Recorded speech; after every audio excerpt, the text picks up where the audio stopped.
Oi, gente! Já sei fazer tabela nutricional e lista de ingredientes. O VR é pra mim? Com toda certeza. Rótulo é muito mais do que tabela nutricional e lista de ingredientes. Então, por exemplo, você sabe fazer informação nutricional complementar? Se chegar um rótulo de um suplemento pra você fazer, você consegue fazer esse rótulo inteiro? Você consegue fazer a tabela nutricional de um suplemento? Você sabe o que são alegações funcionais e de saúde em um rótulo? Você sabe olhar os RTIQs para definir denominação de venda? Você sabe os padrões de um conteúdo líquido? Você sabe as informações específicas de alguns alimentos que precisa ter no rótulo? Por exemplo, você sabe fazer rotulagem de alimentos para fins especiais? Você sabe quando usar contém lactose? Você sabe quando usar sem lactose? Então tem bastante coisa em um rótulo, além de tabela nutricional e lista de ingredientes. Então, assim, o bom de você já saber isso é que você não vai sair do zero. Você já tem alguma base. Mas é com certeza pra você sim.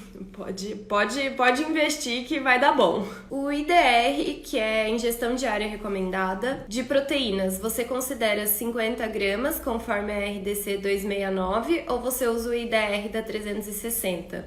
Isso não é uma questão, tipo, no sentido de você não pode escolher usar um ou outro. Você precisa usar o IDR da 360, sempre. Para fazer tabela nutricional de alimentos convencionais, a gente usa o IDR da 360. Então, não tem outra opção. É sempre o da 360, tá? Usar o da 269 é errado. Então eu uso da 360 e é o que deve ser usado mesmo. Quem é o responsável por fazer o rótulo? A empresa que embala com o seu nome ou quem produz o alimento? Então, o responsável por fazer o rótulo pode ser qualquer um dos dois. A hora que você terceiriza um serviço, você pode já incluir na terceirização que aquela empresa vai ser responsável por fazer o seu rótulo, com a sua marca, com as suas cores e tudo mais. Só que assim, quem vai ser responsável pelas informações no rótulo sempre vai ser a marca que está comercializando. Então assim, se eu, Aline, sou a empresa A e eu estou fazendo um produto para a empresa B, que vai comercializar com a marca da empresa B. Só que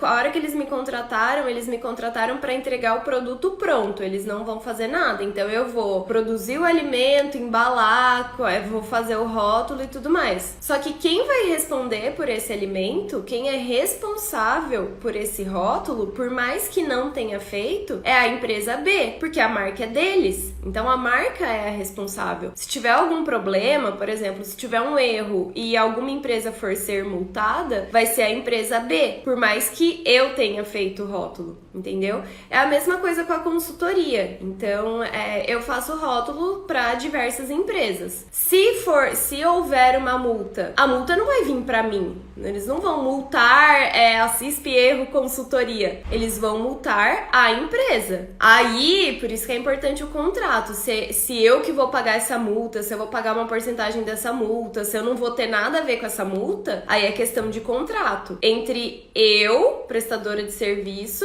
e a empresa que contratou o meu serviço. Mas a Anvisa, o MAPA, o Procon, a Vigilância, o Inmetro, enfim, o IDEC, quem tá multando, vai multar sempre a empresa. Então, quando acontece terceirização, independe quem vai fazer o rótulo, mas quem vai responder por ele é quem tá com a marca estampada lá na frente. É importante que os dois lados saibam de rotulagem, né? Tanto, nesse caso que você citou, tanto quem vai fazer o rótulo quanto quem vai comercializar, porque é quem vai comercializar que vai responder por ele. E é importante você prever isso no seu contrato de consultoria também, porque se a empresa que você prestou consultoria tomar uma multa, é capaz deles quererem vir pra cima de você e exigir que você pague. Então isso precisa ficar claro. Há em algum lugar uma relação de alimentos que possuem RTIQ e PIC? RTIQ é Regulamento Técnico de Identidade e Qualidade, e PIC é Padrão de Identidade e Qualidade. É mais ou menos a mesma coisa. Uma relação de alimentos que tem? Não, nunca vi. No mapa, tanto para produtos de origem vegetal quanto para produtos de origem animal, você encontra a relação de todos os produtos de origem animal que tem RTIQ, inclusive com os RTIQs, e produtos de origem vegetal também com os RTIQs, mas isso já na parte que você tá para pegar o RTIQ. Eu ensino como encontrar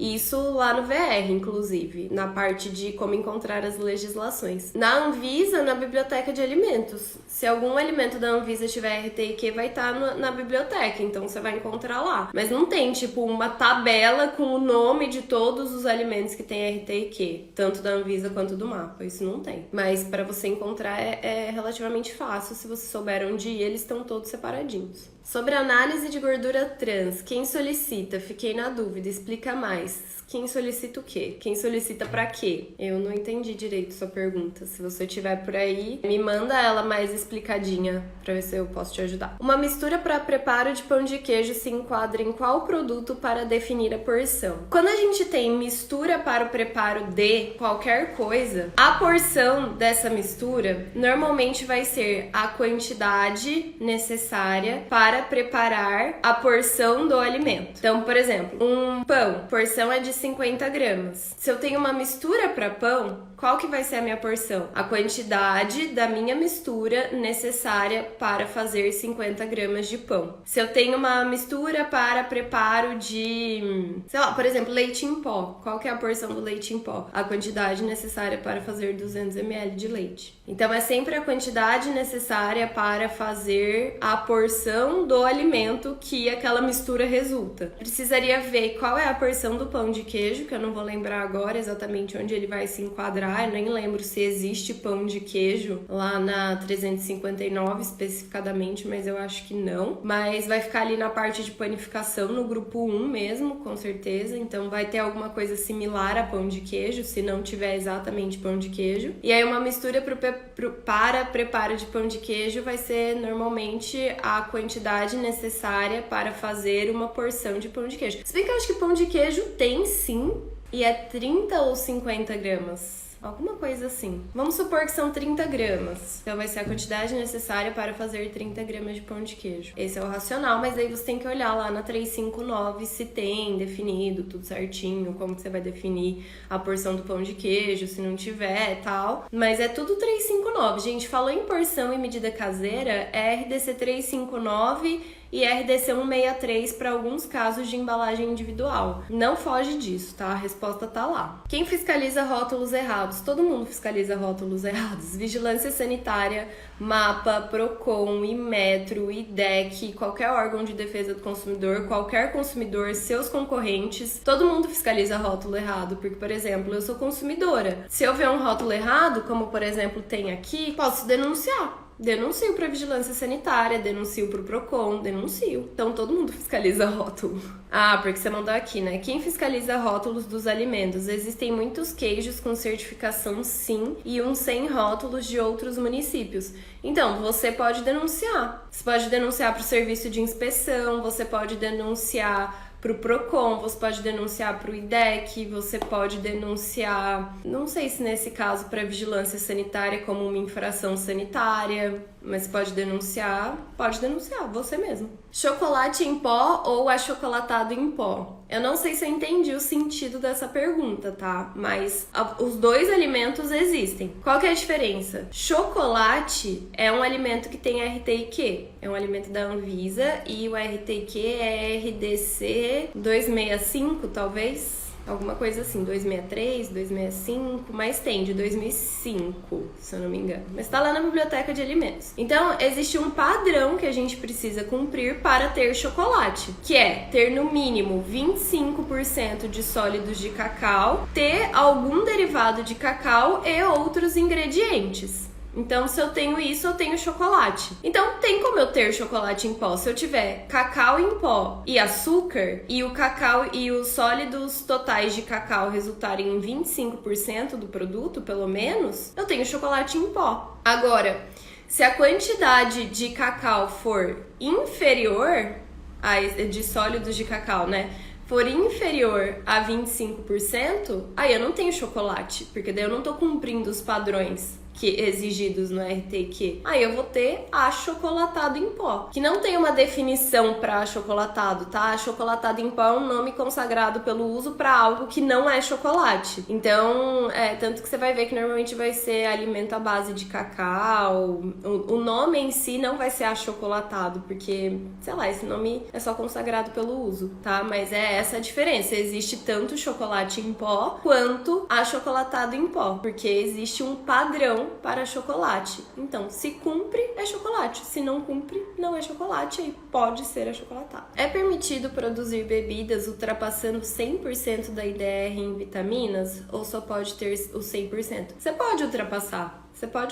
Tem que tomar cuidado, por mais que não seja suplemento, tem que tomar cuidado e você precisa entender as quantidades de vitamina que são saudáveis para serem consumidas em um dia. Então, assim, só toma cuidado com isso, mas pode passar de 100%, sim. Qual documento ou legislação que lista todos os aditivos e número INS?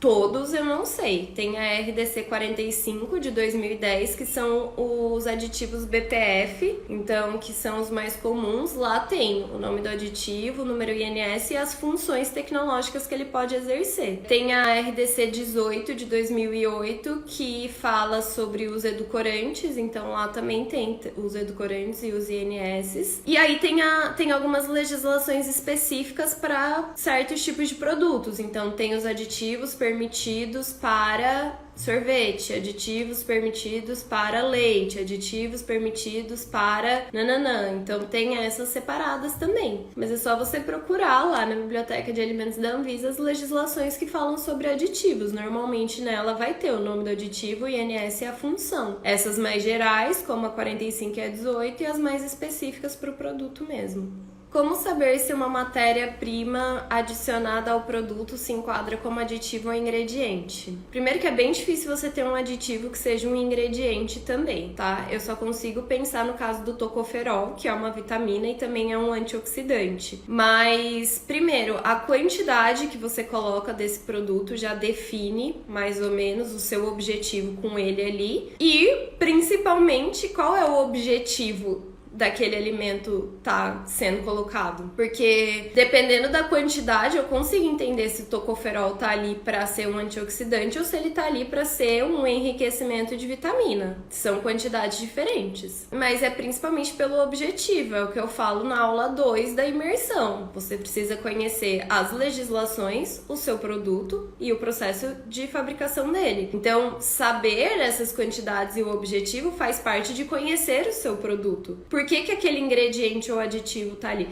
Primeiro, tem que ver se é realmente ingrediente e aditivo. Porque, por exemplo, tem muita gente que acha que sal e açúcar são aditivos. Então, assim, não são. São ingredientes, eles não são aditivos. Então, primeiro você precisa entender se realmente existe a possibilidade daquele ingrediente em si também ser um aditivo. Ou daquele aditivo também ser um ingrediente. E aí, depois você precisa entender... Amido não é aditivo. E aí, você precisa entender qual é a função tecnológica daquele produto, daquele ingrediente, o que ele tá fazendo ali? Por que ele foi adicionado? Qual o objetivo? É isso, tá? Não tem muito como definir. É você que precisa saber, você que precisa conhecer o seu produto e principalmente saber se realmente pode ser ingrediente e aditivo. É bem difícil, tá? Uma coisa é uma coisa, outra coisa é outra coisa. Sempre que tem xilitol na fórmula, precisa de alerta de efeito laxativo? Depende da quantidade. Lá na portaria 29, eles até falam... Nossa, a gente tava vendo isso ontem no Plat. Eu lembro que polidestrose é no consumo diário, tá? No consumo diário, ter pelo menos 90 gramas de polidestrose naquele alimento para você avisar sobre o efeito laxativo. Polidestrose é 90 gramas. Eu não lembro se xilitol é listado na 29 especificadamente. Tem maltitol, sorbitol... No sorbitol tem? Não lembro. Tem alguns que são listados na portaria 29 quando fala dessa questão de efeito laxativo. Só que ele fala também qualquer outro poliol que não sei o que lá. Então eu sempre acho bom falar, porque, por exemplo, esse produto aqui, de novo, ele tem um super efeito laxativo. Tipo, eu passei muito mal com ele. Outras pessoas que tomaram junto comigo isso aqui também passaram muito mal com ele. Ele tem polidestrose, ele tem a beta-glucana também, que também é uma fibra. Só que se pensar, tipo, tem 3,5 gramas de fibra por porção, e a porção é ele inteiro. Então, assim, não é uma quantidade absurda de fibra, não tem 90 gramas de polidestrose aqui. E assim, todo mundo passou muito mal. Então eu acho sempre bom avisar, assim, sobre os efeitos laxativos, tá? Como eu declaro lecitina de soja como transgênico no painel principal? No painel principal vai ter o triângulo do transgênicos e embaixo contém... Mas no decreto de transgênicos, que é o 4.680, se eu não me engano, do mapa, tá? Ele diz como que é pra você declarar, mas vai ser tipo o triângulo, né? E aí depois contém soja transgênica ou contém derivado de soja transgênica, alguma coisa assim. É isso que você vai colocar no painel principal. E aí na lista de ingredientes você vai declarar a sua lecitina e o gene doador que causou a transgenia dela. Pode ser também contém lecitina de soja transgênica. É meio aberto como você pode declarar, tá? Você só precisa, basicamente você precisa colocar o T e falar o que tem de transgênico ali. Se é soja, se é milho. Aí você pode definir que é lecitina de soja. Tem alguma legislação que fala sobre a cor da letra dos dizeres de rotulagem? Que eu me lembre, só a nova rotulagem nutricional, que diz que vai precisar ser preto, né, o escrito todo preto no fundo branco da tabela nutricional. E da rotulagem nutricional frontal também. Outras informações não. Sempre diz que precisa contrastar com o fundo, né? Então, se seu fundo é verde, você não pode escrever de verde, não pode escrever de amarelo clarinho fino. Você precisa ter esse contraste. A regra geral as informações precisam ser legíveis e visíveis. Então, se você conseguiu dar um bom contraste, que dá pra ler perfeitamente o que tá escrito ali, tá tudo bem, não tem cor de fonte definida, não. Quem solicita a análise de gorduras trans, como é feita? Eu não tô entendendo o contexto da sua pergunta, entendeu? Quem que solicita? Qualquer pessoa pode solicitar uma análise de gorduras trans. Tipo, se eu quiser saber se isso aqui é zero gorduras trans mesmo, eu posso ligar num laboratório de análise de alimentos e falar: oi, tudo bem? Eu quero um orçamento para análise de gorduras trans. Eu vou te mandar a amostra e você me manda o resultado. Qualquer pessoa pode pedir uma análise. Por isso que é difícil te responder. Eu não tô entendendo o contexto. Você teve um problema com gorduras trans? Você precisa saber a quantidade de gorduras trans, você é consumidora, tipo, o que tá acontecendo, entendeu? Porque qualquer pessoa pode solicitar uma análise de gorduras trans, e como é feita é simples, você liga no laboratório, num laboratório de análise de alimentos, né, tipo, não vai ligar no Fleury, liga, tipo, Eurofins, Cerelab, Cetal, Ital, SFDK, esses laboratórios de análise de alimentos e fala: oi, tudo bem? Eu sou da empresa tal, eu comercializo tal coisa e a gente quer fazer uma análise de gorduras trans. É simples assim, eles vão te enviar um orçamento, aí você vai aprovar um dos orçamentos, mandar o seu produto pra lá, eles vão analisar e te mandar o resultado. É isso, não tem segredo. Com a RDC 429, que é a nova de tabela nutricional, a tabela nutricional de refrescos fica com a coluna de 100 ml com menores quantidades? Fica. A porção dele é... Se bem que, calma, refresco pronto, né? Refresco que tá ali líquido. Não refresco... É porque eu pensei em refresco em pó. Aí refresco em pó vai ser diferente, porque precisa de preparo. Mas pensando em refresco líquido, sim, vai ficar menor. Vai ser... Porque a porção vai ser 200 ml, né? Então você vai fazer uma coluna de 100 ml, que vai ser a padrão, e uma de 200 ml, que é a porção dele. Sim, vai ficar menor, não tem problema. A de 100 não precisa ser maior. A de 100 é só para padronizar. Qual que é o objetivo de ter uma coluna de 100 gramas ou 100 ml? Você conseguir comparar produtos que são similares e que têm porções diferentes. Então, um exemplo que eu sempre uso é o do peito de peru e do blanquê de peru, ou do presunto e do blanquê de peru. São produtos similares, a gente usa blanquê de peru ou presunto para os mesmos objetivos, né? Para fazer um salgado, para fazer um sanduíche, para fazer o recheio de uma torta, enfim. Só que as porções dos dois são diferentes. Então, se eu tô preocupada com a quantidade de gordura, se eu tô preocupada com a quantidade de proteína, se eu tô preocupada com o valor energético e eu quero tomar minha decisão em cima dessa informação, eu preciso ficar no mercado fazendo conta, porque eu vou precisar fazer uma regra de 3 para igualar essas porções e saber realmente qual é que tem mais proteína, qual é que tem menos gordura em uma mesma porção. Porque se eu só olhar as tabelas nutricionais, são porções diferentes, os valores não vão estar equivalentes.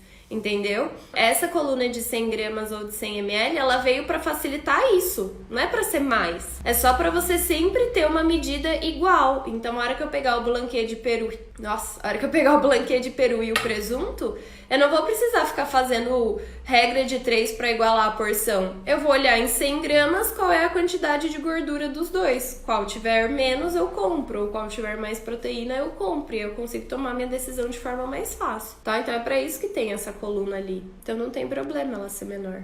O termo integral pode ser usado na denominação da pasta de amendoim? Pasta de amendoim integral super cremosa.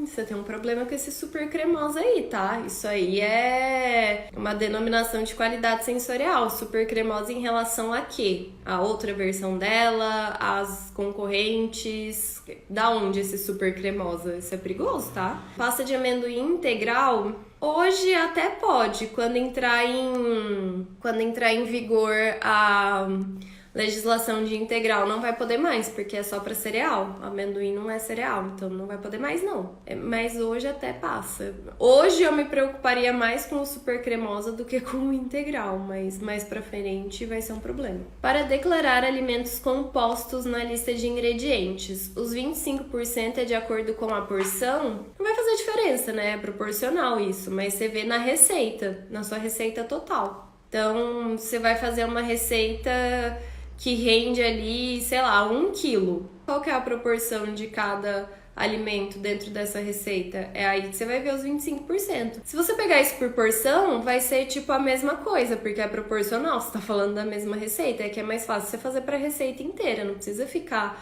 trazendo isso e ajustando isso pra porção. Entendeu? Faz no rendimento inteiro da receita mesmo. Ver qual que é a proporção de cada ingrediente e você determina os 25%. A frase contém açúcares próprios dos ingredientes e este não é um alimento baixo ou reduzido em valor energético. Precisa estar junto à INC de sem adição de açúcares ou pode colocar asterisco e escrever na lateral. A legislação, a RDC 54, é bem clara, né? Junto da INC, com pelo menos 50% do tamanho, mesma fonte. Então a própria legislação já te responde isso. Junto da INC.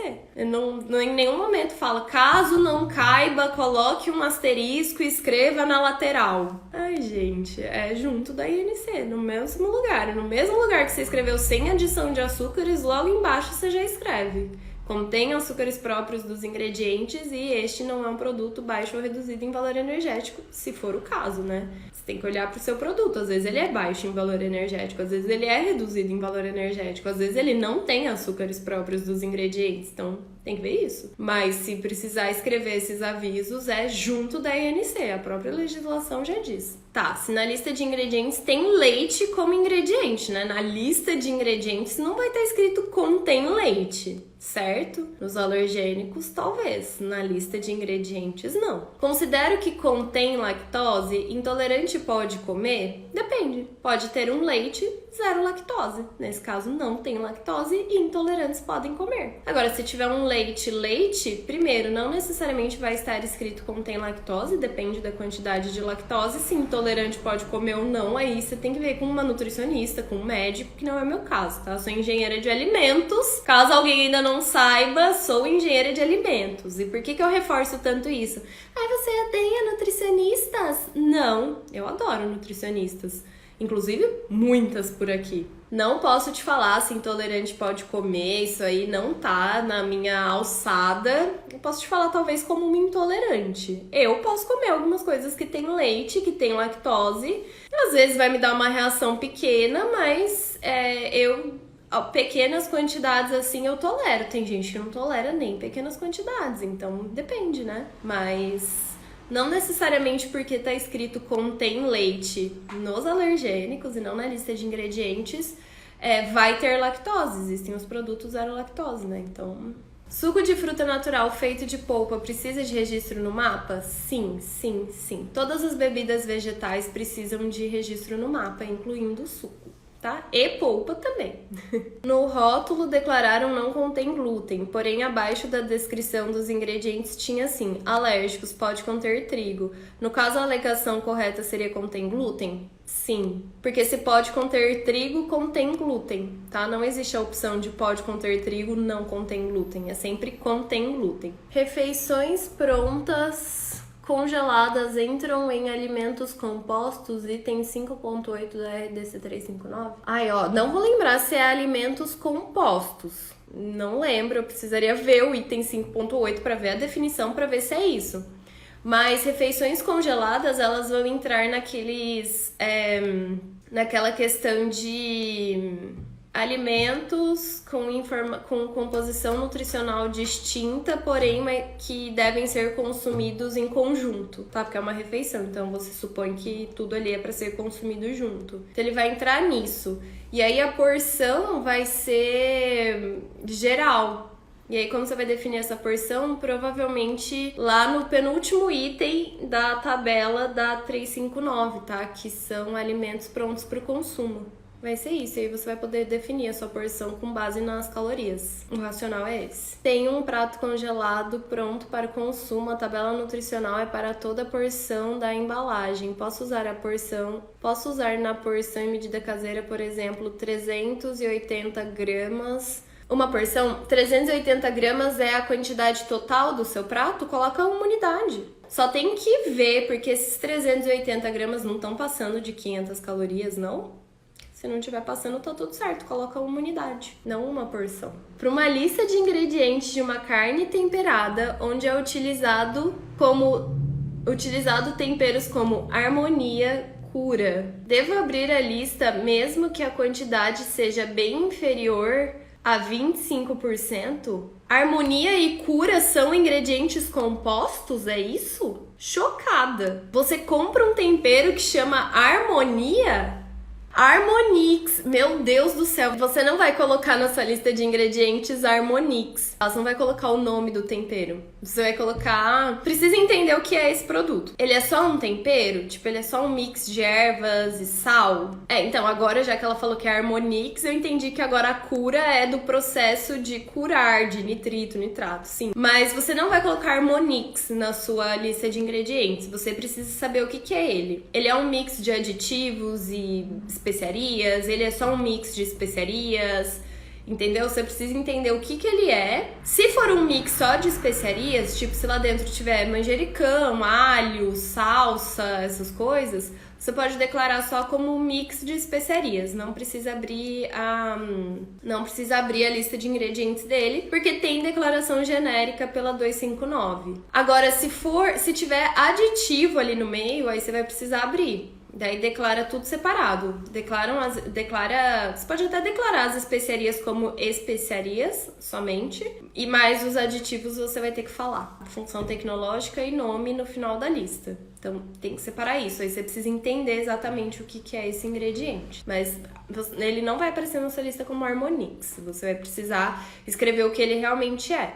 Na prática, você prefere iniciar a rotulagem pelo RTQ ou pela rotulagem geral obrigatória? Eles andam juntos, né, na verdade. Eu entendo a RTQ como parte da rotulagem obrigatória, porque, por exemplo, se é um produto que tem RTQ, a primeira coisa que eu faço é ver se aquele produto é realmente aquele produto. Então, por exemplo, a pessoa chega e fala assim, eu tenho um requeijão cremoso. Beleza, aí eu vou lá olhar o RTQ de requeijão cremoso. O que eu preciso ter, o que eu não posso ter? Aí eu olho pro produto, eu realmente tenho todos os ingredientes obrigatórios, eu tenho a adição de algum ingrediente que é proibido e tal. E às vezes você vai olhar e não vai ser requeijão, entendeu? Então aquele RTQ nem se aplica. Mas se eu olho e vejo que o produto é realmente um requeijão, aí eu vou para as informações obrigatórias. Só que elas andam junto com a RTQ, porque para eu fazer a denominação de venda, que é uma informação obrigatória, eu preciso saber a denominação de venda dita no RTQ. Para eu fazer a lista de ingredientes, eu preciso olhar o RTQ para saber se aqueles ingredientes estão corretos, se eles são permitidos, se tem alguma quantidade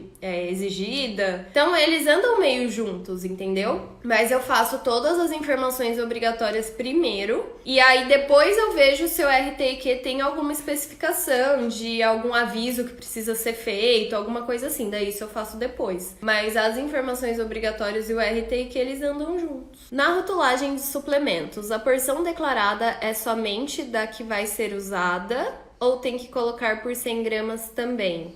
Não, é só a que vai ser usada, que é definida pelo fabricante, né? A porção dos suplementos é sempre a ingestão diária recomendada pelo fabricante, vai ser só isso, não vai ter 100 gramas também. Já tem muita informação, né, na tabela nutricional de um suplemento. Quando meu produto tem corante tertrazina, devo colocar algum alerta sobre a sua presença ou só declarar o nome do corante na lista de ingredientes já é o suficiente? Só declarar o corante. Teve uma vez que saiu uma liminar que tinha que colocar um aviso do corante tartrazina, mas isso não foi pra frente não. A Anvisa entrou com recurso, ganhou, então não precisa falar nada. É só declarar com o nome por extenso mesmo na lista de ingredientes. Doceria tem muita dificuldade específica para rotulagem? Nenhuma. E é isso, gente. Como rotular um queijo de origem de outro país fabricado no Brasil?